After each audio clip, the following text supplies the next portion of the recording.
જાણે સાંભળતા હોય ને તો એવું લાગે, નહીં તો આપણે જેવો મોબાઈલ પાસે રાખીએ ને એવો ધક્કો મારતા. જો હાથે આમ ઊંચા નીચો કરે પણ આંખ નથી ખોલતા, આમ નામ જ ઉતાસ છે. હાથ ઊંચા નીચા કરે, આપણે એને ખખેડીએ, બા બા બા એમ કરીએ તો એ જવાબ જ નથી દેતા. એક બેન કહેતા હતા કે બાને છે ને બહુથી હક કરો, વાલ કરો મારા વતી. બધું કરી લીધું અને તમારા બધાના આટલા બધા આશીર્વાદ છે કે બાને કોઈ કષ્ટ ના થાય. બાને કોઈ જાતનું કષ્ટ જ નથી. અત્યારે બસ એ ખાલી આંખ બંધ કરીને એમને સૂતા છે, અને મને દગો દઈને ન વયા જાય ને એટલે હું જાગું છું. કારણ કે વૃદ્ધને કંઈ છે ને બીમારી તો કંઈ હોય નહીં કે એને રાયડું નાખવી પડે, કે એને તકલીફ થાય, કે એને દુઃખ થાય, કે આપણે જગાડે કે આમ છે.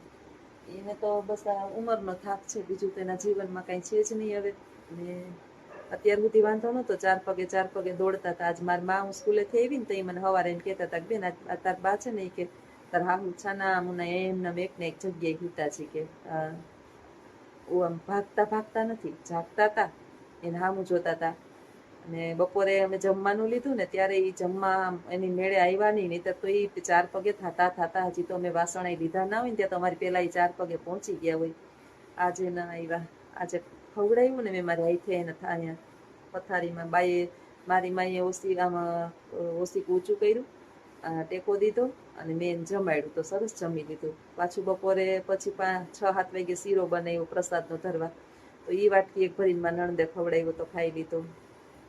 પણ બોલતા નથી કાંઈ, એટલે એનું અનકણકી એટલી કદાચ હશે. અને પવિત્ર આત્મા છે એટલે પવિત્ર દિવસે જાહે.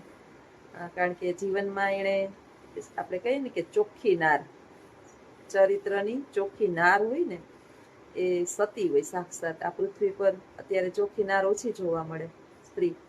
તો એની કામ સિવાય કહેવાય ને પ્રાધાન્ય આપ્યું જ નથી. કર્મને ધર્મ સમજી લીધો તો પોતાના સંતાનોને, પોતાના પરિવારને.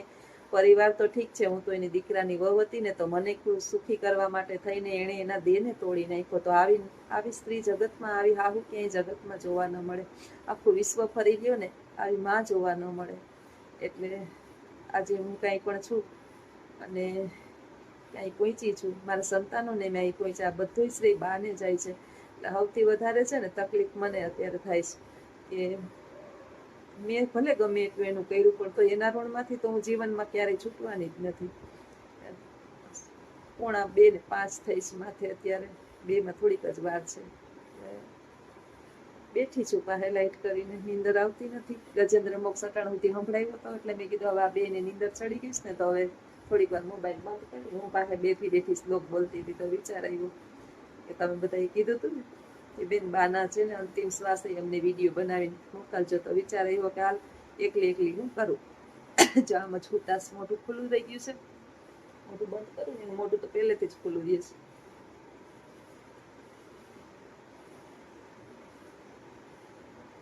મારા નણંદનો દીકરો ડોક્ટર છે, અત્યાર સુધી હતો અહીંયા. એને પૂછ્યું કે ભાઈ હોસ્પિટલ ભેગા હોસ્પિટલાઇઝ કરવાના થતા હોય તો એ આપણે કરીએ. તો કે ના મમ્મી, ક્યાંને કંઈ બીમારી જ નથી, તાવ નથી, શરદી નથી, ઉધરસ નથી, ઝાડા નથી, કોઈ પણ પ્રકારની બીમારી નથી. ઓલા નાયડું તૂટતી હોય એને કાંઈ થતું નથી, બસ આંખું નથી ખોલતા. હવે ક્યાંને કંઈ ખબર ન પડે આપને. શરીરની રચનામાં ઈશ્વર ક્યારે પ્રાણ આપને આપે ને ક્યારે આપણા લઈ જાય એ તો ઈશ્વરના હાથમાં છે. બસ બાને કોઈ પણ પ્રકારની તકલીફ ન થાય. અને મારો દ્વારકાધીશ છે, દીનોનાથ, મારો પ્રાણનાથ જગન્નાથપુરી હસતા હસતા ચોખુલની પથારીએ હવે બાને લઈ જાય એવી મારા દ્વારકાધીશના ચરણોમાં પ્રાર્થના. ભોળાનાથનો કાલ શ્રાવણ માસ પવિત્ર બેસે છે, જો કે બેસી જ ગયો 12 વાગે, એટલે ભગવાન ભોળાનાથના દ્વાર પણ ખુલી ગયા છે. અને ભોળાનાથ અને મા આદિદેવી આદિશક્તિ, આ એક શક્તિ જ છે, એને એના હૃદયમાં સ્થાન આપી દઈએ.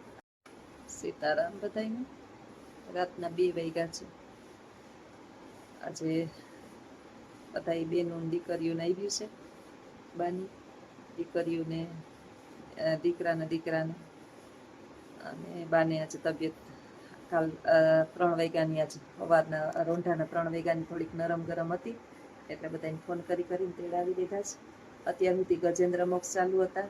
ગીતાજીના પાઠ મને ગજેન્દ્ર મોક્ષ મોઢે નથી આવડતો, એટલે મારા ભાઈને તબિયત બગડેલી હતી ને ત્યારે હું મોબાઈલની અંદર ગજેન્દ્ર મોક્ષ વગાડતી હતી. મને ટાઈમ નથી મળતો, હું મોઢે કરી તો લઈશ ગજેન્દ્ર મોક્ષ, એવું અઘરું નથી, મેં 4-5 વખત સાંભળ્યું છે એટલે લગભગ આવડી તો જાહે. ભગવદ્ ગીતાના જેટલા પણ શ્લોક આવડતા હતા, 15મો અધ્યાય, 18મો અધ્યાય, 12મો અધ્યાય મહત્વનો છે એ બધાય. અમુક શ્લોકમાં મને ક્યારેક ભૂલ પડે છે તો એ મોબાઈલમાં સંભળાવ્યા, મોઢે સંભળાવ્યા, ગાયત્રી મંત્રનું ઉચ્ચારણ કર્યું, પંચામૃત પીવડાવ્યું, ગંગાજળ પીવડાવ્યું, કેરીનો રસ ના મળ્યો પછી બહારથી પેલું લઈ આવ્યું, મારા જેઠનો દીકરો ગયો તો શીરો કરીને મારા જેઠના દીકરાની બહુ લઈ આવી, ત્યાર સુધી એ બેઠા હતા બધાય. અને અમે જાગરણ હતું આજ તો દિવસાનું ને, તો બધા બેઠા હતા અત્યાર સુધી. તો હવે બધા મેં કીધું જાઓ, અને હું બા પાસે જાગું છું. 4-5 વખત જે છે ખફેડીને ટ્રાય કરતી હતી કે બા વાત કરે કે આંખ ઉઘાડે. તમારા દીકરાને ફોન આવ્યો પોલેન્ડથી, અડધી કલાક બા બા બા બા રાયડું નાખી તો ખોલીને લખમણ એમ બોલવા જઈશ પણ બોલાતું નથી, આંખ બંધ છે. વળી આંખ આમ કરીને ખોલે, ઓલાનો અવાજ સાંભળે ને, કારણ કે બહુ વાલો હતો. મારો નાનકડો દીકરો છે ને, ઢાંગરો થયો ને ત્યાં પગ હેઠા ઢહેડાતા ત્યાં સુધી કાંખમાં તેડીને ફરતા, એને નીંદર નથી આવતી કે બાને શું થયું છે. મેં વિડીયો કોલ કરીને બતાવ્યા ને કે બા આંખ નથી ખોલતા આજે. આવું કોઈ દી થયું નથી, પહેલી વખત આવું થયું છે. ઈશ્વરના હાથમાં છે બધું. આજે અમાસ ભારી હતી, અમાસ તો હવે નીકળી ગઈ, પરંતુ કદાચ ભગવાન શિવનો કાલે પવિત્ર દિવસ છે, શ્રાવણ માસની શરૂઆત થાય. ભગવાન શિવ અને મા પાર્વતી, આદિદેવી, આદિશક્તિ, દરેક સ્ત્રી જે છે ને એ શક્તિનો અવતાર છે. અને મા શક્તિ આજે શિવ ભેગા વિહરતા હશે. ભગવાન શિવ એને આખા સૃષ્ટિની પેલી શેર કરાવતા હશે. ભોળાનાથ, આદિદેવી, શક્તિમાં પાર્વતી અને ભોળાનાથ આજે વિહાર કરતા હશે. અને આ પવિત્ર દિવસે ભગવાન બાને મોક્ષ કદાચ આપી દે તો એના જેવું ઉત્તમ એ કંઈ નહીં.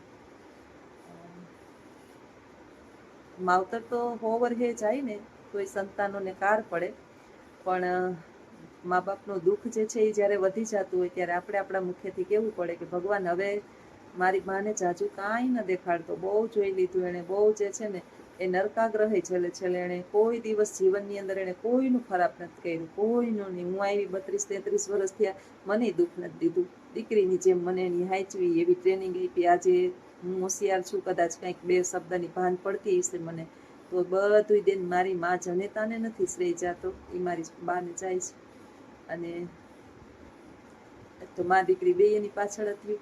બપોર પછી બધાને તેડાવ્યા, 4 વાગ્યા પછી દીકરીઓ એની બાપુદર છે ને, મોઢવાડા છે ને અહીંયા આવતા રહ્યા. પછી બાજુમાં જેઠ ને જેઠાણી બધા આવ્યા હતા, ભાણેજડા બધા આવ્યા. અટાણ સુધી જોઈ બધાને હુવડાવ્યા, ઉપર 2 રૂમમાં વયા ગયા. અજીતને કહું તો જા ઉપર, હું એકલી જાગું છું, બેહું છું, મને નીંદર નથી આવતી. મારો દીકરો ને અંબી મા દીકરો જાગીએ છીએ, પોલેન્ડમાં જાગે છે. મમ્મી કાંઈ હોય તો મને ફટાફટ ફોન કર, મમ્મી કંઈ મને હોય તો બહાર હોય ને એને બિચારાઓને વધારે તકલીફ થતી હોય કે અહીંયા તો મોઢું જોવાય નહીં, એને બહુ વાલા છે બાને એ વાલો છે. તો અત્યાર સુધી એને દેખાડ્યા ને બે એને સામું જોઈને જરીક પટપટ આંખું કરીને વળી પાછી બંધ કરી જાય, આંખ નથી ખોલતા.